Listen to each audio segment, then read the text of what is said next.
come to bless mankind, to forgive mankind. कि हमें खुद नहीं पता हम क्या क्या कर जाते हैं. Guru Maharaj is there to show you the right path. सीधी राह वो बोलते थे, सीधी राह. And that is your prayer. आप प्रेयर जो है गुरुजी ने उसको बहुत महत्व दिया.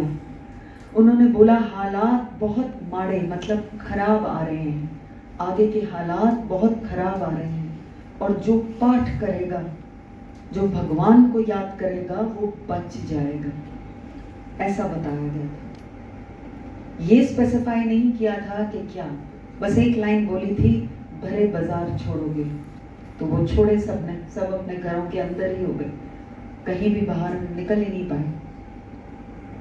गुरुजी knows everything and please just look after your families because he said कि वो भी एक पार्ट है. जब हम नए थे तो कुछ लोग आगे आगे लेडीज होके गुरुजी को पूछ रही थी जलंधर में, मैं कौन सा पाठ करूं गुरुजी. किसी को उन्होंने बोला तू सुखमनी साहब कर ले, किसी को बोला जपजी साहब कर ले, किसी को बोला गीता पढ़ लो, किसी को बोला शिव पुराण पढ़ लो. मैंने सोचा यहाँ पूछते होंगे तो मैं भी आगे होके पूछ लूँ. मैं धीरे से आगे हुई और मैंने बोला कि जी मैं कौन सा पाठ करूँ. अपनी फैमिली लाइफ के बारे में मैंने कुछ नहीं बोला था. लाइक आई सेड कि ना आप कुछ बोलते थे और ना ही गुरु कुछ बोलते थे. तो कहते हैं सुबह उठती है, स्कूल के लिए बच्चों को तैयार करती है, ये कर तो रही है अपना पाठ, और कौन सा पाठ होता है, सिर्फ किताबी पाठ नहीं होता. बच्चे जब बड़े हो गए फिर उन्होंने बोला शिव पुराण पढ़ लिया कर. मुझे ऐसा महसूस होता है कि चाहे मैं माइथोलॉजी में बिलीव करूं या ना करूं, वो हर पन्ना ब्लेस्ड है, वो हर पन्ना मेरे गुरु का हुक्म और हर पन्ने में उनकी ब्लेसिंग्स. तो उस तरीके से गुरुजी ने बहुत सिंपल तरीके से प्रेयर का बताया. कभी भी उन्होंने फलसूफियां करने के लिए नहीं बोला. एक बार हम कहीं बाहर जा रहे थे गुरुजी के ही हुक्म से, तो मुझे बोला बहुत सोच समझ के पैसा खर्चना, कबाड़ मत उठा के ले आना शॉपिंग के नाम पर. सो दैट मेंट कि ही इवन न्यू कि मतलब हम लोग अगर बाहर जा रहे हैं कहीं घूमने फैमिली के साथ, तो बिल्कुल भी एहतियात बरतनी है और वेस्टेज नहीं करनी है.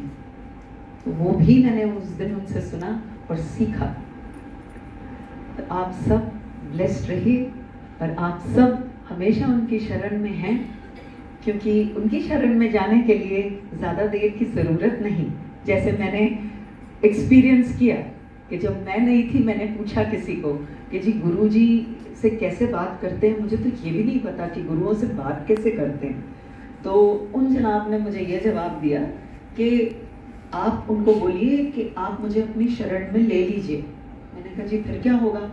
वो 2-3 दिन सोचेंगे, वो सोच के फिर आपको जवाब दे देंगे. मैंने कहा जी ठीक है. वो तो चले गए, रह गए हम लोग अकेले जलंधर मंदिर में. गुरुजी बाहर निकले अपने कमरे से और ज़मीन पे ही मेरे साथ बैठ गए. धीरे से हिम्मत जुटा के मैंने बोला, मैंने कहा गुरुजी आओ. मैंने कहा जी आप मेरे को अपनी शरण में ले लीजिए. कहते हैं ले लिया. ये तो बड़ा इंस्टेंट हो गया.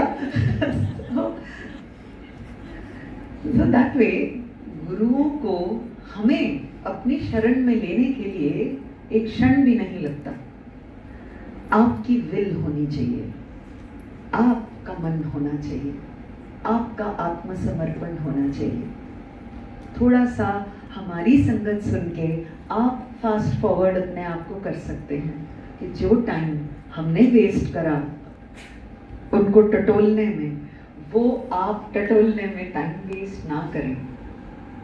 और जैसे उन्होंने बताया है अपना प्रोसेस, उसी तरीके से आप प्रोसेस आगे लेके चलें.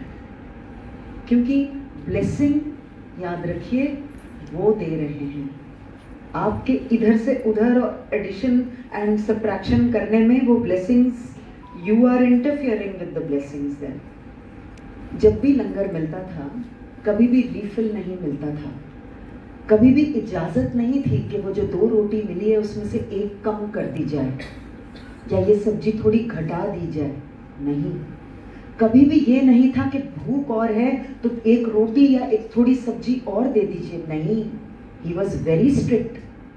He used to say कि जो भी तुम्हें मिला उस लंगर की थाली में, जो भी तुमने डाला, कहीं अगर तुम ऐसी जगह गए जहां बुफे सर्व हो रहा है या तुमने आगे अपने जो थाली आ गई और ग्रहण कर ली, वो तुम्हारी ब्लेसिंग्स हैं, वो पहले ही उन्होंने नाप तोल के दी हैं।